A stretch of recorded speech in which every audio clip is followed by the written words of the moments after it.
अथ ध्यानं सिन्दूरारुणविग्रहं त्रिनयनं माणिक्यमौलिस्फुरतारानायकशेखरां स्मितमुखीमापीनवक्षोरुहां पाणिभ्यामलपूर्णरत्नचषकं रक्तोत्पलं बिभ्रतीं सौम्यां रत्नघटस्थरक्तचरणां ध्यायेत्परामम्बिकां श्रीमाता श्रीमहाराज्ञी श्रीमत्सिंहासनेश्वरी चिदग्निकुण्डशम्भूता देवकार्यसमुद्युता उद्बद्मानुसहस्रावा चतुर्बाहो समन्विता रागस्वरूपपाषाढ्या क्रोधा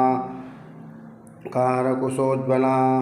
मनोरूपेक्षुकोदण्डा पञ्चतन्मात्रसायका निजारुणप्रभापूरा मज्ज्वलब्रह्माण्डमण्डला